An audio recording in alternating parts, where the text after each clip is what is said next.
Hello दोस्तों, आप सभी का स्वागत है आपका अपना YouTube channel CK study centre में। चलिए दोस्तों, बिना देर किए हुए इस सेशन की ओर लेकर चलते हैं और इस सेशन का आपका पहला सवाल होगा, निम्नलिखित में से किस व्यवस्था को अविनाशी राज्यों का अविनाशी संगठन कहा जाता है? इस प्रश्न का जो सही जवाब होगा ऑप्शन नंबर सी आपका राइट आंसर होगा। ऑप्शन नंबर सी आपका सही जवाब हो जाएगा। अगला सवाल आपके सामने ये है, 2011 की जनगणना से संबंधित अतिरिक्त आंकड़ों के अनुसार भारत के समुदाय में सबसे कम लिंगानुपात किस धर्म का है? यानी उस धर्म का आपको नाम बताना है जिस धर्म में 2011 के जनगणना के अनुसार सबसे कम लिंगानुपात है, वो किस धर्म में है? वो आपका सिख धर्म। सिख धर्म आपका सही जवाब हो जाएगा। सिख धर्म आपका सही जवाब हो जाएगा। दोस्तों आप ये बताइए, सिख धर्म में कितना 1000 पुरुष पर कितना महिला है?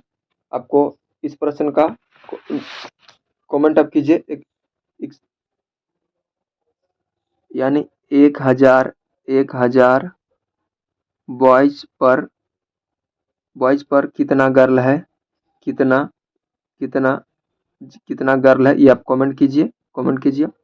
चलिए दोस्तों, अगला सवाल आपके सामने यह, प्रधानमंत्री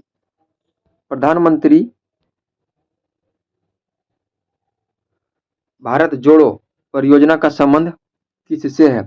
प्रधानमंत्री भारत जोड़ो परियोजना का संबंध किससे है? तो ये आपका सही जवाब होगा राजमार्गों के विकास के द्वारा। राजमार्गों के विकास पर प्रधानमंत्री भारत जोड़ो का यह परियोजना है।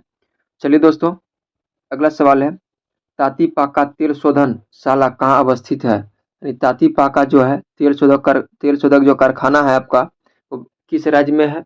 तो आपका सही जवाब जो होगा option number D Andhra Pradesh आपका राइट आंसर होगा। आंध्र प्रदेश आपका सही जवाब होगा, ऑप्शन नंबर डी। दोस्तों बिहार में बताइए, बिहार में तेल शोधक कारखाना है तो कहाँ पे है? आपको यह कमेंट बॉक्स में जरूर कमेंट कीजिएगा। अगला सवाल आपके सामने है, हाइड्रोजन विजन 2025 संबंधित किससे है? हाइड्रोजन विजन 2025 है वो किससे संबंधित है? तो आपका सही जवाब जो होगा वो है पेट्रोलियम उत्पाद भंडार से। ऑप्शन नंबर बी आपका सही जवाब होगा। अगला सवाल है, निचली गंगा नहर का उद्गम स्थल गंगा पर है, यानी कहाँ पर है? निचली गंगा का उद्गम स्थल कहाँ पर है? तो नरोरा कहाँ पड़ता है दोस्तों? किस राज्य में नरोरा पड़ता है? वो आपको राज्य का नाम बताना है और नरोरा किस राज्य में पड़ता है। अगला सवाल है, शिवाजी का जन्म कब हुआ था और कब उन्होंने छत्रपति का उपाधि धारण किया था? उसका जन्म कब हुआ और उसने छत्रपति का उपाधि धारण कब किया, ये आपको बताना है। तो सही जवाब हो जाएगा option number B. Option number B आपका राइट आंसर होगा। 1627 में इनका जन्म हुआ और उपाधि धारण 1674 में किए थे। चलिए दोस्तों, अगला सवाल आपके सामने है, निम्नलिखित में से गेहूं का सबसे बड़ा उत्पादक राज्य कौन है? गेहूं का सबसे बड़ा उत्पादक राज्य आपका उत्तर प्रदेश है। उत्तर प्रदेश आपका सही जवाब होगा, यानी यूपी आपका राइट आंसर होगा। अगला सवाल है, सुप्रसिद्ध कोहिनूर हीरा शाहजहां को किसने उपहार में दिया था? सुप्रसिद्ध जो कोहिनूर हीरा है वो शाहजहां को किसने गिफ्ट किया था?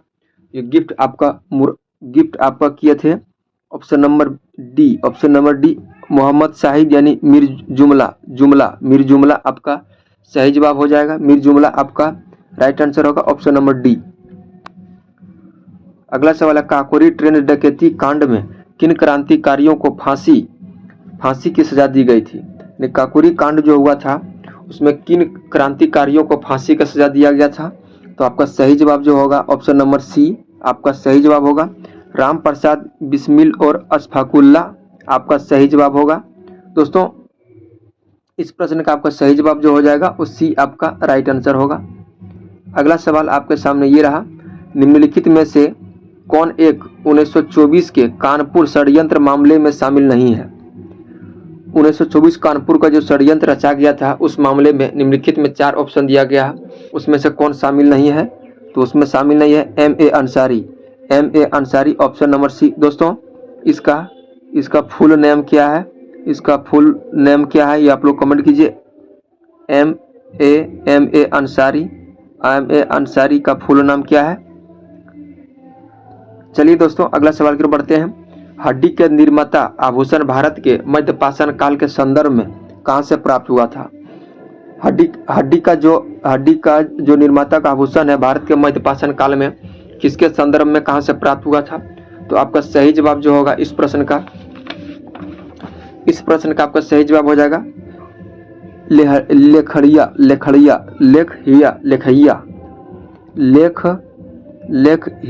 लेखहिया से यह प्राप्त हुआ था। यह कहाँ पड़ता है दोस्तों? आप कमेंट में कीजिए यह कहाँ पड़ता है, लेखहिया कहाँ पड़ता है दोस्तों? अब मोहनजोदड़ो है, टाइप मिस्टेक हो गया है, ये मोहनजोदड़ो है। ये मोहनजोदड़ो कहाँ पड़ता है? और सराय नहर राय कहाँ पड़ता है? ये भी आप कमेंट में कमेंट कीजिएगा। चलिए हम अगला सवाल की ओर चलते हैं। निम्नलिखित में से किन अधिनियम द्वारा भारतीयों को विधान परिषदों के बजट पर बहस करने की शक्ति प्राप्त है? तो इस प्रश्न का जो आपका सही जवाब होगा उस प्रश्न का आपका सही जवाब हो जाएगा ऑप्शन नंबर डी आपका राइट आंसर होगा। भारत परिषद अधिनियम 1892 आपका सही जवाब होगा। अगला सवाल है, मुगल काल के पूरे राज्य का वित्त व्यवस्था कौन अधिकारी देखता है? मुगल काल में पूरे राज्य का वित्त व्यवस्था वो किस अधिकारी देखते थे? तो आपका सही जवाब जो होगा दीवान आपका राइट आंसर होगा। ऑप्शन नंबर डी आपका सही जवाब होगा। ऑप्शन नंबर डी यानी दीवान देखरेख करता था। अगला सवाल है, भीमराव अंबेडकर ने डिस्प्रेस्ड क्लास संगठन यानी ऑर्गेनाइजेशन भी से कहते हैं हम, डिस्प्रेस्ड क्लास ऑर्गेनाइजेशन की स्थापना कब किया था यानी कब किए थे? तो इस प्रश्न का आपका सही जवाब जो होगा 1930 में किए थे, 1923 ईस्वी में किए थे। अगला सवाल आपके सामने ये है, लोकसभा अध्यक्ष के चुनाव की तिथि किसके द्वारा घोषित किया जाता है? लोकसभा का जो चुनाव होता है उसकी तिथि किसके द्वारा घोषित किया जाता है? यह प्रश्न में आपसे पूछा जा रहा है। तो राष्ट्रपति के द्वारा घोषित किया जाता है। किसके द्वारा किया जाता है? राष्ट्रपति के द्वारा घोषित किया जाता है। ऑप्शन नंबर ए आपका सही जवाब होगा। अगला सवाल है, उड़ीसा की बादाम पहाड़ी से कौन सा अयस्क निकाला जाता है? उड़ीसा का जो बादाम पहाड़ी है उसमें कौन सा अयस्क निकाला जाता है? तो ये अयस्क आपका hematite. Option number A hematite आपका हेमेटाइट जो अयस्क है वह उड़ीसा के बादाम पहाड़ी से निकाला जाता है। ईज ऑफ टाइम निम्नलिखित में से किस हस्ती की जीवनी है? ईज ऑफ टाइम एक बुक है, किस हस्ती का? ये कल्पना चावला का है। किसका है? कल्पना चावला आपका सही जवाब होगा। कल्पना चावला आपका सही जवाब होगा। दोस्तों कल्पना चावला के बात आया थी, ये इसका जन्म कब हुआ था और ये कहाँ से बिलोंग्स करते हैं, ये आप कमेंट कीजिए। चलिए अगला सवाल आपके सामने है, निम्नलिखित में से कौन सा भारत के त्रिविवर्तनिक विभाजन का भाग नहीं है? त्रिविवर्तनिक भाग का विभाजन नहीं है, ये पश्चिमी और पूर्वी घाट आपका सही जवाब होगा। पश्चिमी और पूर्वी घाट आपका सही जवाब होगा। ऑप्शन नंबर डी आपका राइट आंसर होगा। ऑप्शन नंबर डी आपका सही जवाब होगा। अगला सवाल है, निम्नलिखित में से किसने 1940 में सर्वप्रथम व्यक्तिगत सत्याग्रह शुरू किया था? 1940 में सर्वप्रथम व्यक्तिगत सत्याग्रह किसने शुरू किया था? ये महात्मा गांधी जी ने शुरू किए थे। इसका राइट आंसर होगा ऑप्शन नंबर ए। अगला सवाल आपके सामने ये है, भारत छोड़ो आंदोलन के प्रस्ताव को किसने पेश किया था? भारत छोड़ो आंदोलन जो है इसका प्रस्ताव किसने पेश किया था? तो ये जवाहरलाल नेहरू यानी पंडित जवाहरलाल नेहरू ने पेश किया था। जवाहरलाल नेहरू पेश किए थे। ऑप्शन नंबर डी आपका सही जवाब होगा। अगला सवाल है, निम्नलिखित में से कौन सा देश G20 का सदस्य नहीं है? निम्नलिखित में से G20 का देश का सदस्य नहीं है, वो बांग्लादेश। ऑप्शन नंबर सी आपका सही जवाब होगा। ऑप्शन नंबर सी आपका सही जवाब होगा बांग्लादेश। अगला सवाल है, निम्नलिखित में से संघीय कार्यपालिका में शामिल नहीं है। संघीय कार्यपालिका में शामिल कौन नहीं है? ये है भारत के नियंत्रण एवं महालेखा परीक्षक। दोस्तों इसे इंग्लिश में क्या कहते हैं? आप कमेंट कीजिए। इंग्लिश में क्या बोलते हैं इसको कमेंट कीजिए। अगला सवाल है आपके सामने, सबसे अधिक ऊंचाई पर स्थित बादल क्या कहलाता है? सबसे अधिक पर जो बादल है सबसे अधिक ऊंचाई पर जो बादल है उसको हम लोग क्या कहते हैं, वो क्या कहा जाता है, वो कहा जाता है पक्षाभ बादल। पक्षाभ बादल ऑप्शन नंबर बी आपका सही जवाब होगा। पक्षाभ बादल आपका राइट आंसर होगा। अगला सवाल है, विजयनगर साम्राज्य में अमरम शब्द का अर्थ क्या है। विजयनगर साम्राज्य हुआ था, उसमें अमरम शब्द का एक प्रयोग किया गया था। अमरम शब्द का प्रयोग किया गया था, उसका शब्द क्या, विद्वानों को अनुदान, यानी विद्वानों को भूमि अनुदान, विद्वानों को अनुदान में भूमि दिया जाता था, भूमि अनुदान दिया जाता था। चलिए दोस्तों, ये रहा था आपका 25 जीके जीएस का मोस्ट वीवीआई क्वेश्चन, जो कि दोस्तों एनसीईआरटी बेस्ड है। एनसीईआरटी बेस्ड क्वेश्चन आपका है, एनसीईआरटी बेस्ड क्वेश्चन आपका है। दोस्तों सभी प्रतियोगी परीक्षाओं के लिए यह महत्वपूर्ण होने वाला है, सभी प्रतियोगी परीक्षाओं के लिए यह महत्वपूर्ण होने वाला है।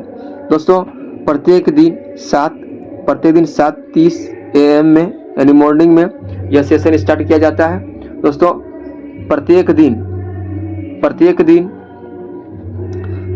इस सेशन में आप जुड़िए, 25 जीके जीएस का क्वेश्चन कराया जाता है दोस्तों। और साथ ही साथ एक दिन हम सोच रहे हैं इकोनॉमिक्स और करंट अफेयर का क्वेश्चन सप्ताह में एक दिन डालें, जो कि एकजुट करके हो। दोस्तों आप लोग का सपोर्ट चाहिए, देखते हैं इसका कमेंट क्या आता है। फिलहाल दोस्तों 25 क्वेश्चन का कराया जा रहा है। आप लोग अगर कमेंट कीजिए तो क्वेश्चन को बढ़ा दिया जाएगा, क्वेश्चन को बढ़ाकर 30 कर देते हैं। वैसे दोस्तों अगर यदि 25 क्वेश्चन डेली कराया जा रहा है, 25 क्वेश्चन डेली कराया जा रहा था, गुना कर लीजिए 30 दिन में कितना क्वेश्चन आपके पास हो जा रहा है। 30 दिन में कितना क्वेश्चन हो जा रहा है दोस्तों, 25 या 75, यानी इतना क्वेश्चन हो रहा है आपका, 25 या 750 क्वेश्चन हो रहा है।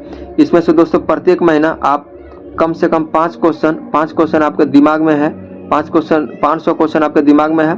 तो सोच लीजिए, आपको अभी एग्जाम आने में समय है, अभी फॉर्म भी नहीं आया बिहार पुलिस का। और साथ ही साथ ऐसा बात नहीं है कि बिहार की राजधानी पटना है। अगर बिहार पुलिस में बिहार की राजधानी पटना पूछ रहा है, तो बिहार की एसआई में अगर बिहार की राजधानी पूछे तो वैसा न है कि बिहार की राजधानी दूसरे जगह चेंज हो जाएगा। क्वेश्चन दोस्तों एक ही रहता है, सिर्फ बिहार पुलिस में जो क्वेश्चन रहेगा वो बिहार एसआई में भी वही रहेंगे, और बिहार एसएससी में भी वही क्वेश्चन रहेंगे। सिर्फ बोलने का तरीका है कि बिहार पुलिस का अलग क्वेश्चन पूछते हैं, एसआई का अलग है, बिहार एसएससी का अलग है, रेलवे का अलग है, ये सब बोलने का है सिर्फ दोस्तों। जो क्वेश्चन का कॉन्सेप्ट है वो कॉन्सेप्ट ही रहेगा। चलिए दोस्तों, हम मिलते हैं फिर नेक्स्ट वीडियो में, तब तक के लिए बाय, ऑल द बेस्ट, आपका दिन शुभ हो।